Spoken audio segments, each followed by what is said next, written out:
Ni ibyemezo by'inama y'abaminisitiri bateranye biga ku kibazo cy'abaturage kugira ngo basore amategeko mashyashya, ibikorwa bishyashya. Bivuze ngo itegeko rishyashya ryasohotse urasabwa kumva iri tegeko kugira ngo ritazakugonga. Cyane cyane ni nyuma y'aho umujyi wa Kigali utangaje ko inzu zirenga ibihumbi 2,000 zagaragaye zubatswe mu buryo butemewe n'amategeko. Bivuze ko kugira ngo babone zino nzu bakoresheje icyogajuru satelite bakoresha bagenzura isi cyangwa ikirere.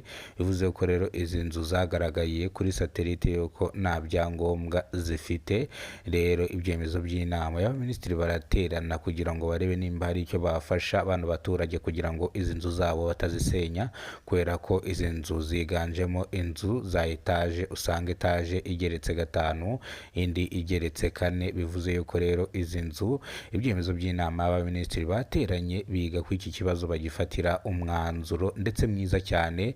Babwiye ko abantu bose bubatse izi nzu mu buryo butemewe n'amategeko bakwihutira gushaka ibyangombwa vuba na bwangu kugira ngo izi nzu zabo batazisenya. Kandi ikindi cyitonderwa buriya kubaka inyubako bivuze ngo bazacibwa amande ariko inzu zabo ntibazisenye.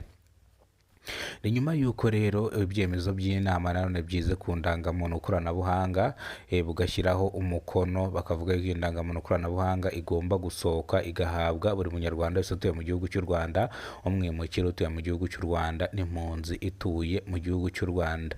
Ibi byafatiwe umwanzuro babishyiraho n'akadomo, bemeza yuko indangamuntu koranabuhanga izatangira gukoreshwa uyu mwaka ku itariki 5 z'ukwezi kwa mbere, uri kuvuga mu mwaka wa 2026. Ku itariki 5 indangamuntu ikaba izatangira gusohoka igahabwa abanyarwanda, abaturarwanda bose batuye mu gihugu cy'u Rwanda. None reka tugaruke hano mu mujyi wa Kigali ubwo isiganwa ry'amagare rigiye kuba ku rwego rw'isi, ubwo amakipe atandukanye hano mu gihugu cy'u Rwanda. Natwe murabizi ko dufite ikipe mu mwambaro mushyashya, dufite umwambaro mushyashya rwose.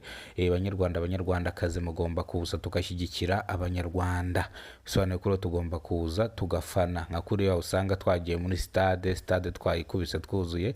Tugomba natwe imihanda kuyuzura bro, tugomba imihanda kuyuzura tukashimira nyine tukitabira rino rushanwa kabisa, ku buryo tugaragaza urukundo ko dushobora kubigenza. Bivuze ngo rero ibi nibyo mbararikiye mu kiganiro ngiye kubana namwe. Niba bwo bwa mbere ugeze ku muyoboro wa Kidasamura TV Rwanda, kora subscribe ufungura inzogera kugira ngo uzajye ubasha kubona amakuru mu gihugu cy'u Rwanda.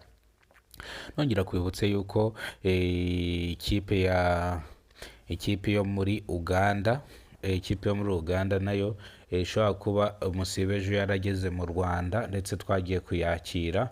Bisobanuye ko rero nayo ubu ngubu izaba iri mu isiganwa. Rero ndashaka kuzajya mbabwira buri kipe abakinnyi bayikinamo, ese batwaye etape zingahe.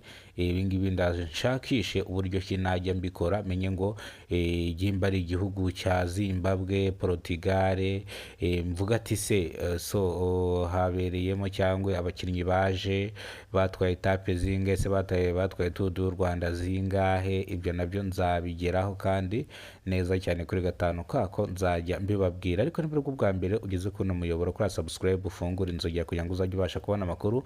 Mujye kwana twe Kidasamura TV Rwanda, ikiganiro cyitwa icy'abaturage. Iki kiganiro tuba twagikoze kugira ngo mwese mumenye byinshi kandi mwungukiremo byinshi cyane. Ni hanyuma y'uko umujyi wa Kigali utangaje yuko inzu zisaga 100 zubatswe mu buryo butemewe n'amategeko, ariko izi nzu zikaba zarubatswe batse ibyangombwa byo gusana, bikarangira muri za nzu magana nababwiye izi nzu bakaba barazubatse, ariko umujyi wa Kigali ukaba waratangiye kuzisenya bitewe n'uko batahise bashaka ibyemezo cyangwa batahise bashaka uburyo ki babikosora, ahubwo bo bakomerejeho kugira ngo bajye no kwaka ikindi cyangombwa bahita bazisenya. Izi nzu zikaba zarasenyutse, n'abandi bafite inzu cyangwa n'abandi bari kubaka inzu mu buryo butemewe n'amategeko nayo babe tayari yuko izi nzu zabo bazazisenya.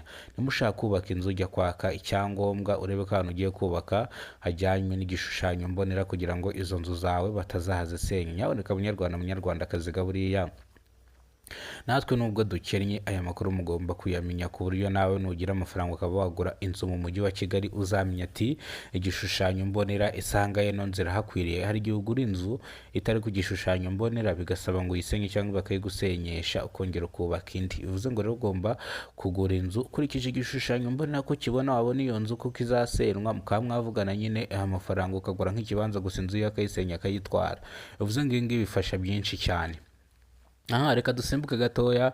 Kidasomera TV Rwanda, Anita Pendo Rusine, tuzaba turi hano Convention Center, muzaze twifatanye n'abanyarwanda gufana match, gufana Tour du Rwanda. Muzaze twifatanye rwose dushimishe abakinnyi bacu, batubone tubakomera amashyi, bizabahereza motivation yo gusiganwa bagahatana n'abandi bakaba banakwegukana ino rushanwa kuko byaba ari amahire. Ubwa mbere muri Afurika, ubwa mbere mu Rwanda, bivuze ngo Tour du Rwanda ni ubwa mbere, Tour y'isi ni ubwa mbere ibaye muri Afurika, u Rwanda ruhita ruyakira. Ese no kubera iki u Rwanda rwayakiriye? Tuzagaruka muri byinshi rero, hari byinshi, hari amategeko mashyashya batangaje, imihanda izafungwa impande n'impande. Ibi rero urasabwa kubyumva mu kiganiro ndi buze gushyiraho. Imihanda imwe izaba ifunze, indi izaba ifunguye. Noneho ejo kuwa gatandatu ni imyitozo izatangira saa 2 ikazahageza mu masaha ya nimugoroba. Bivuze ngo rero iyi myitozo irarimbanyije.